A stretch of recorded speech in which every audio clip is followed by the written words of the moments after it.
It's time.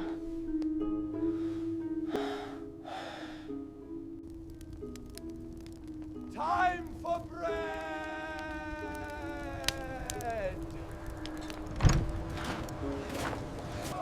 This is Paris, a city of chaos, a city that desperately needs bread. In this era, France was always one harvest away from disaster. Whether it's Paris, Lyon, Rouen, Lille, Nantes, or Strasbourg. Families stared at bare shelves, markets sat half-stocked, and bakers waited for deliveries that would not arrive. Silence! I am working as fast as I can. Historians estimate that about 1.5 million people died during this famine, due to starvation, cold, and diseases linked to malnutrition. Roughly 10% of France's population at the time. The roads are impassable. We do what we can. Under the rule of Louis XIV, bread wasn't just food, it was survival. A typical peasant family of 6 might spend 50 to 80% of their income on a coarse loaf of rye or wheat bread. And depending on the harvest, that price could double, triple, or quadruple overnight. No bread meant no strength to work the fields. No strength meant debt. And debt meant losing the tiny plot of land you rented from the Lord. So, it was pretty bad. But how exactly does it all happen? Was France always like this? Long before bread riots and starving cities, this land was one of the most fertile places on Earth. In fact, the richest farmland of Europe. Wide river valleys, deep, soft soil, rain that came just enough, not too much, not too little. The Seine, the Loire, the Rhone, all were natural highways for grain. This wasn't just empty land, it was a prize. That's why tribes fought over it. Romans conquered it, and medieval kings built their power here. This land didn't rise on gold or spice, it rose on wheat. Villages spread wherever a plow could cut the earth. Forests were cleared. Fields multiplied. For centuries, survival depended on distance. Food was local. If your bread grew nearby, you lived. If it didn't, you didn't. That balance was perfectly fine, until power began to stretch. Kings wanted control beyond their own lands, to tax farther, to rule farther, to fight farther. And for that, small kingdoms were pulled together under one crown. Local lords lost power, and Paris grew, as kings started using it as a main residence, thanks to its strategic location on the Seine. Perfect for trade, defense, and control. Borders began to matter in a way they hadn't before. Movement was tracked. Goods were counted. Grain was taxed the moment it crossed a line on a map. But now, the countryside was separated from the cities. Fields that once fed villagers directly now sent their harvest to distant storehouses and the capital. What was local food became state supply, moving farther, slower, and under scrutiny. To fund wars and palaces, taxes were centralized. The kings started building armies, not only to invade further, but for pride. Men who no longer farmed still needed to eat, and in massive amounts. Feeding them meant taking grain from the same countryside that fed the cities. Yet the greed for more and more revenue never stopped. And that's where the problems began. The kings created new ways to collect taxes in the cities. It constructed buildings, businesses, even decorations, but never thought to fix the systems that actually produced the food. Work, money, authority, all of it drew people from all over the world.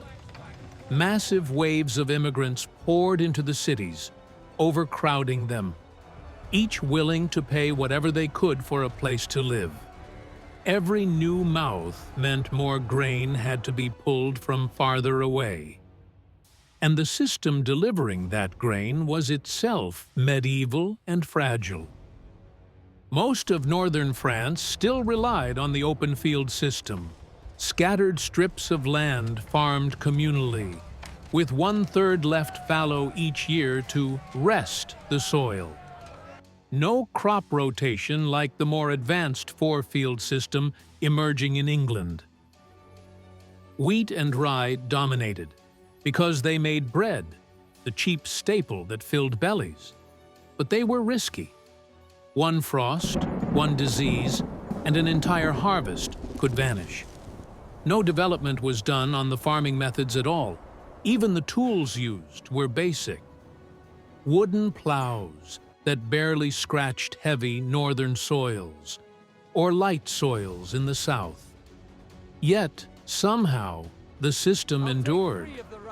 For nearly a century, it held together despite a rapidly growing population. But just when the strain became impossible to ignore, the Ice Age amplified everything. From roughly the 14th to the 19th centuries, Europe entered what historians call the Little Ice Age. Temperatures dropped, winters grew longer, summers became shorter and wetter. Glaciers advanced, rivers froze solid. And then the troubles began. I'll give you 30. 50! Take it or freeze, woman! In late 1600s, temperatures plunged. Relentless rains flooded lowlands.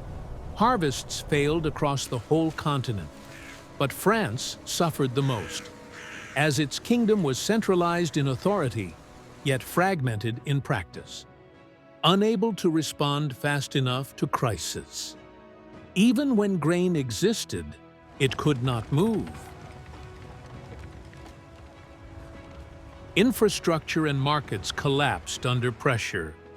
Roads were little more than muddy tracks, plagued by bandits and broken carts. At every provincial border, tolls and internal customs duties slowed transport and drove prices higher. Grain from surplus regions like the Loire Valley spoiled before it could reach starving Paris. Local lords and merchants hoarded supplies to force prices up. Speculators cornered markets, turning hunger into profit. What should have been a bad harvest became a national disaster. The king's attempts at price controls only made things worse. They pushed grain into smuggling and black markets, where food went to those who could pay the most, not those who needed it most. At the same time, population pressure kept rising. By the 1690s, France held nearly 20 to 22 million people. More mouths to feed, but almost no improvement in productivity. Peasants carried the weight of the system. They owed forced labor to repair roads or build royal projects like Versailles. They paid tithes to the church, often 10% of everything they grew, paid rents to local lords, and royal taxes to fund endless wars. After paying everyone, many families had nothing left. No surplus, no reserves, no seed for the next year. So when crisis hit, they ate their seed grain. And in doing so, they destroyed the next harvest before it was even planted. Hunger didn't just return. It locked itself into the system. And then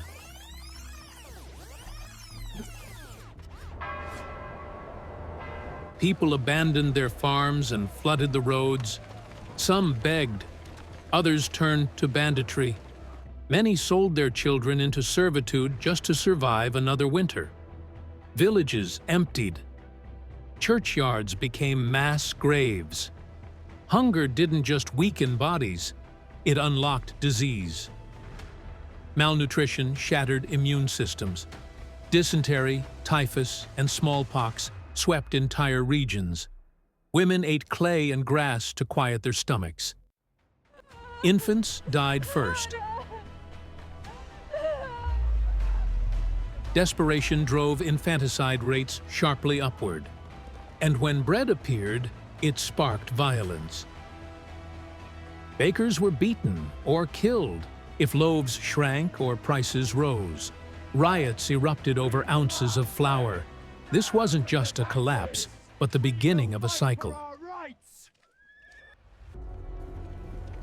In 1710, the Great Winter froze rivers solid.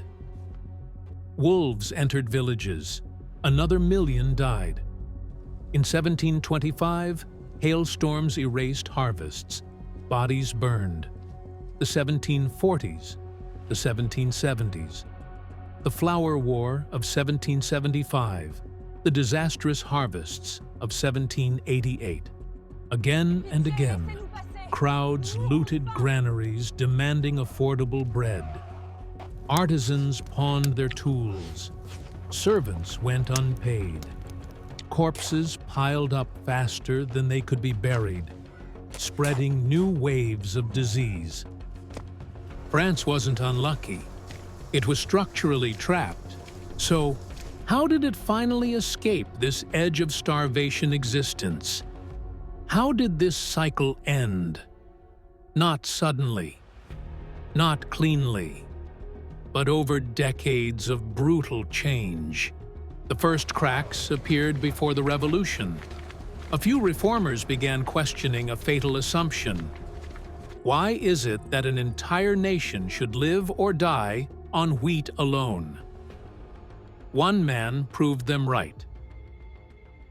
Antoine-Augustin Parmentier, a pharmacist captured during the 7 Years' War, survived in Prussian captivity eating potatoes, a food the French feared and despised.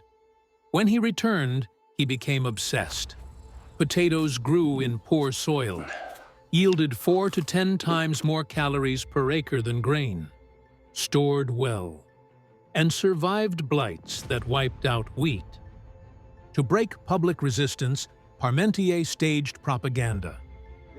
He guarded royal potato fields so peasants would steal them, hosted elite banquets serving nothing else, even convinced Louis XVI to wear potato flowers. Slowly, suspicion cracked.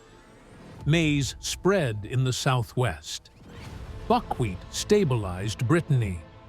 For the first time, France reduced its dependence on a single fragile crop. Then came the real rupture. Bread riots happened again, the March on Versailles. Not about cake, but about a system that had failed too many times to survive. The revolution didn't just remove a king, it dismantled the machinery of famine. Feudal dues vanished, tithes ended, forced labor was abolished. Church lands were seized and sold. Millions of peasants became landowners or gained secure tenure.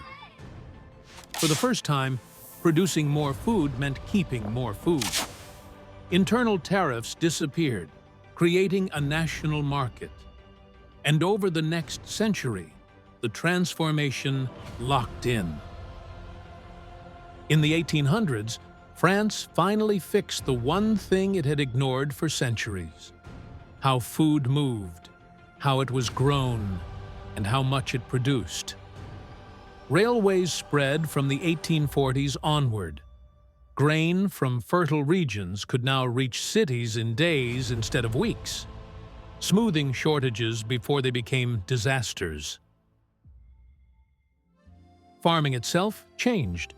Wooden plows gave way to steel. Wetlands were drained. Fields expanded. Crop rotation improved soil instead of exhausting it. New fertilizers arrived, first guano imports, then chemical treatments, dramatically boosting yields. Potatoes, once feared, became a true staple. By mid-century, They fed France's growing industrial workforce.